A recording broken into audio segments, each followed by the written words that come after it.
안녕하세요. 이번 시간에는 5단원 주제 5, 2차 세계대전의 뒷부분과 주제 8, 9, 대량학살과 전후 처리에 대해서 공부하도록 하겠습니다. 네, 2차 세계대전 때는 수많은 사람이 희생이 됐는데요. 인류 역사상 피해가 가장 컸던 전쟁이라고 볼 수 있습니다.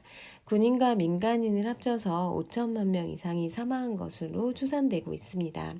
1차 세계대전 때 1천만 명 정도가 희생이 됐는데 그거에 비해서 거의 2배가 넘는 희생자가 발생을 한 거죠. 네, 그리고 폭격기에 의한 무차별 공습과 인종학살로 인해서 특히 많은 민간인들이 희생이 되었습니다.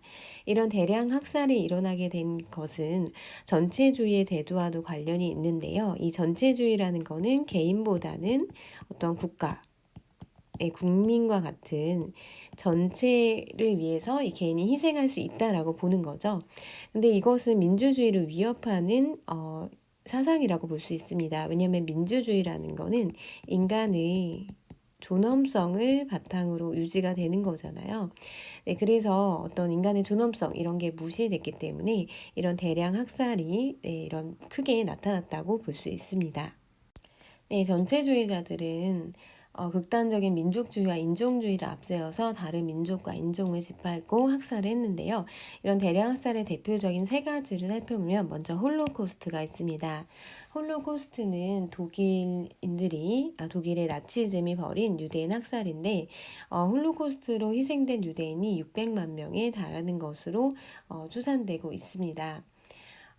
독일인들의 어떤 경제적인 고통이 다 유대인 때문이다라고 선동을 했습니다. 특히 히틀러가.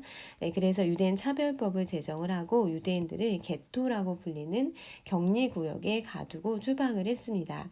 그리고 2차 세계대전 이후에는 유대인들을 박멸시켜야 한다면서 수용소로 보냈는데요. 수용소로 보내서 이들을 강제 노동을 시키거나 몸이 약한 사람들은 가스실에서 비참하게 죽어갔습니다. 홀로코스트라는 말은 재물을 불로 태우는 제사라는 의미인데요. 유럽 곳곳에서 여러 수용소가 만들었지만 가장 많은 유대인 희생자가 나온 곳은 아우슈비츠 수용소입니다. 여기에는 샤워실이라고 불리는 곳이 있는데요. 물로 샤워하는 곳이 아니라 독가스가 나오는 곳이에요. 그래서 이런 수용소에서 유대인들이 비참하게 죽어갔는데 이것을 홀로코스트라고 부릅니다. 일본 또한 야비하고 잔인했는데요. 이 난징 대학살이 일어났는데 일본이 중일 전쟁을 벌이죠. 이 중일 전쟁이 37년부터죠. 1937년부터 일본은 중국을 쉽게 이길 거라고 생각을 했는데 하지만 그 중국 사람들의 저항도 만만치 않았습니다. 특히 난징을 수차례 공격했지만 점령하지 못하고 결국 일본은 화가 났어요. 그래서 더 강하게 밀어붙이고 결국 점령을 했는데 학살은 바로 그 점령 이후에 분풀이 하듯이 일어났습니다. 전쟁 중에 포로뿐만 아니라 민간인들도 가리지 않고 죽였고요. 심지어 아이들까지도 폭행하고 죽였습니다. 당시 신문에는 100명을 누가 사람을 죽이느냐, 머리를 잘라서 죽이느냐를 두고 일본 군인들이 경쟁하는 그런 내용이 기사로 실렸다고 하거든요. 정말 그 끔찍한 학살이 있었습니다. 그래서 일본 군대는 6주 동안 거의 30만 명 가까이 중국인 민간인들을 학살했고 건물의 3분의 1은 타버렸다고 합니다. 네, 그 다음에는 일본군 위안부 문제를 얘기할 수 있는데요. 일본은 1937년부터 위안소를 설치를 했습니다. 전쟁이 치르면서 점령한 지역의 여성들을 강제로 끌고 갔는데요. 우리나라뿐만 아니라 중국, 타이완, 필리핀, 인도네시아 같은 동남아시아의 여성들도 위안부로 끌려갔습니다. 이 위안부들한테는 뭐 간호사 같은 일을 할 거라고 속인다든지 아니면 유괴를 하거나 인신매매를 해서 거의 이제 강제로 징집을 하거나 모집을 했는데요. 위안부의 삶은 육체적으로 힘들 뿐만 아니라 또 정신적으로도 굉장히 힘들었고 여성으로서는 치욕적인 삶을 살아야 했었죠. 일본은 위안부를 운영한다는 사실이 알려지면 문제가 될 거라고 생각을 해서 전쟁이 끝날 무렵에는 증거를 없애기 위해서 여성들을 학살하거나 아니면 스스로 목숨을 끊으라고 강요하기도 했습니다. 그런데 이런 문제가 이제 국제적으로 드러난 거는 1990년대, 91년에 김학순 할머니가 용기를 내서 위안부 피해 사실을 증언을 했고요. 그 이후 다른 생존자들의 증언이 나오면서 이게 국제 문제로 떠올랐습니다. 위안부 피해 여성들은 일본에 사과 배상을 요구를 했지만 일본은 공식적인 사과를 회피하고 있고 비공식적으로 사과한다든지 부분적으로 보상하는 정도로 이 문제를 매듭 지으려고 하고 있지만 여전히 해결되지 않고 있습니다. 일본은 평화의 소녀상까지도 문제를 삼고 있는데요. 여러분 소녀상, 평화의 소녀상이라고 들어보셨죠? 네, 우리나라의 위안부 피해자에 대한 공감이 형성이 되면서 전 세계 곳곳에 설치가 되고 있는데 네, 이거에 대해서도 굉장히 불만을 제기하고 있고 그래서 일본군 위안부 문제는 외교 분쟁뿐만 아니라 세계의 관심 대상으로 떠올랐습니다. 이 외에도 일본이 저지른 인권 침해는 이게 끝이 아니고요. 우리나라 젊은 남성들은 전쟁터에 강제로 끌고 간다든지 아니면 많은 사람들이 징용으로 끌려가죠. 그래서 노역에 시달리다가 비참하게 죽어갔습니다. 네, 그래서 이 강제징용 문제도 있고요. 네, 그리고 731 부대라는 만주에 주둔한 일본 부대가 있었는데 여기는 마루타 실험을 한 걸로 악명이 높죠. 살아있는 사람을 대상으로 생체 실험을 했습니다. 그래서 생물학 무기를 만들기 위해서 페스트나 콜라라군 같은 거를 강제로 투입한 다음에 경과를 지켜보고 살아있는 사람을 냉동시켜서 변화를 살피기도 했습니다. 이 실험에 희생된 사람들은 주로 중국인과 한국인이라고 합니다. 그래서 731 부대의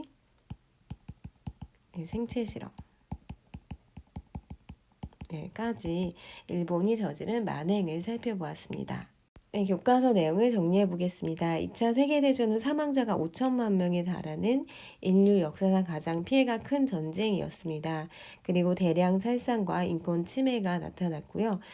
민간인 희생자가 특히 많았고, 네, 무차별인 공습과 인종차별, 인종학살이 피해를 더 키워왔습니다. 가장 많은 인명 피해가 난 나라는 소련이에요. 네, 소련이 가장 많은 지금 군인 희생자와 민간인 희생자가 있는데 아무래도 독일이 소련을 침략하다 보니까 이 소련 사람들의 피해가 굉장히 컸고요. 그리고 추축국에서는 지금 독일이 피해가 좀 크고, 네, 일본, 이탈리아 순으로 피해가 있었습니다.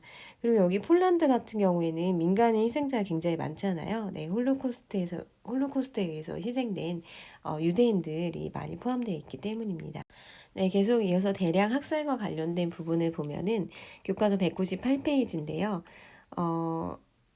20세기 들어와서 발전된 모습을 느렸지만 이 나치즘과 파시즘, 군국주의 등 전체주의를 표방한 체제들은 민주주의를 위협을 했습니다. 그리고 극단적인 민족주의와 인종주의 등이 유행해서 다른 민족에 대한 폭력을 정당화했죠. 먼저 홀로코스트를 살펴보면 불에 태우는 제사라는 뜻의 그리스어에서 유래됐는데요. 나치즘이 벌인 유대인 학살을 의미합니다.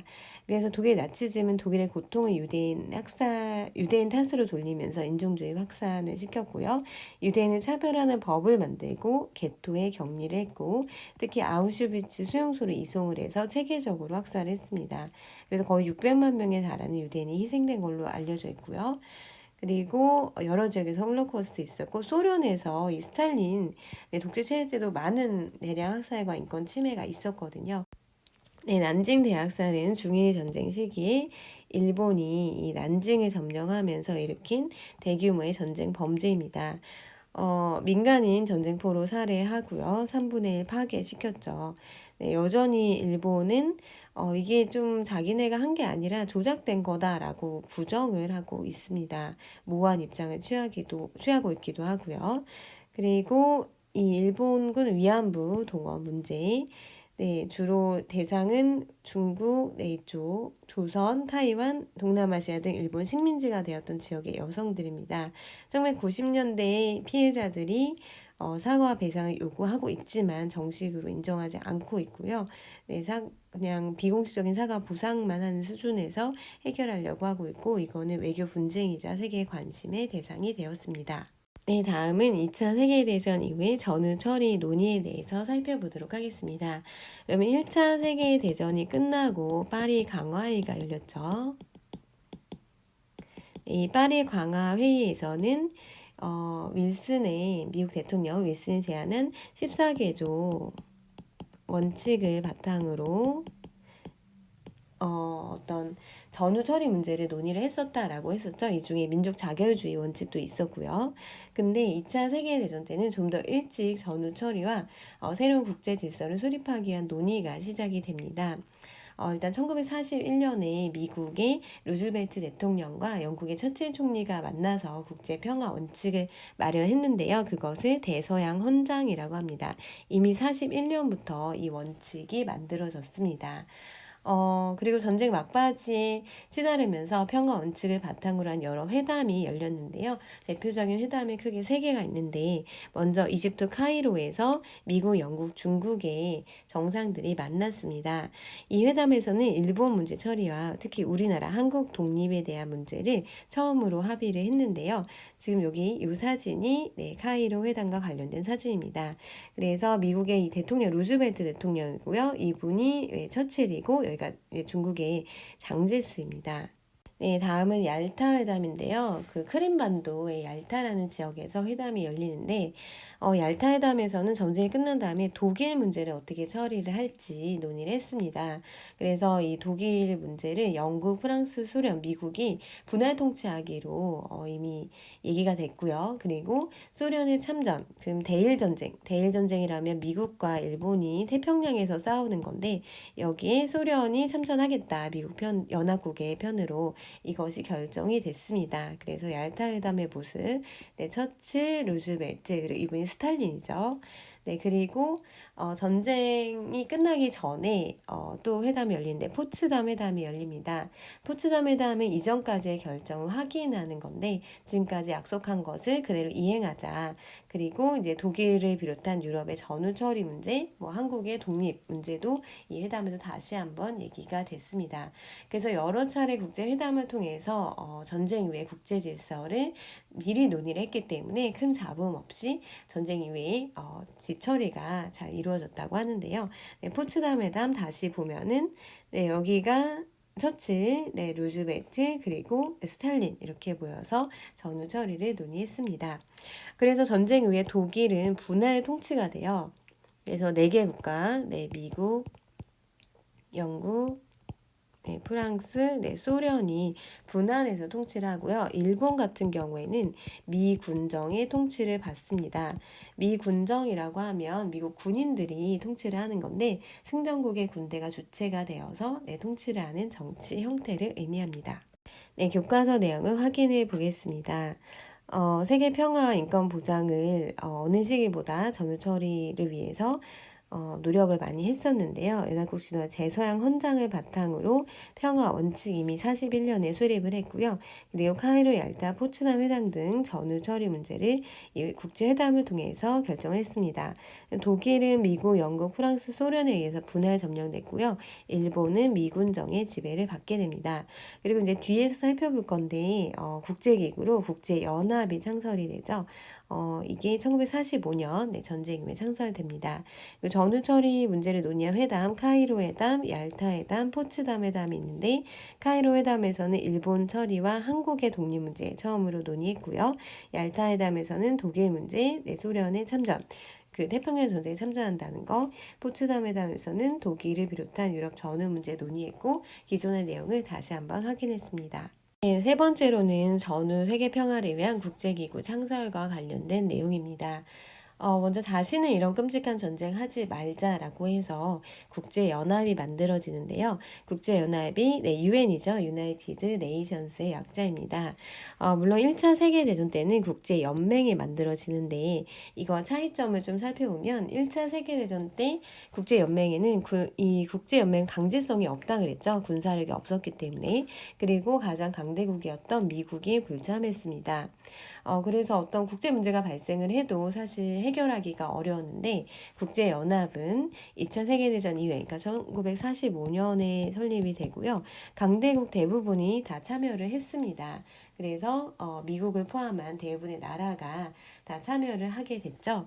그리고 유엔 평화유지군이 있어요. 군사적인 강제력을 보유하고 있습니다. 물론 이 유엔도 대부분의 나라가 참여를 했지만 약간의 한계점이 승전국 위주로 철저히 조직이 만들어졌다는 거예요. 유엔은 뭐 여러 국가 참여하는 총회도 있지만 실질적으로 안전보장이사회에서 주요한 내용을 결정을 하는데, 이 안전보장이사회는 상임이사국이라고 해서 절대 변하지 않는 5개 나라가 있거든요. 그 나라가 미국, 영국, 소련, 중국, 프랑스입니다.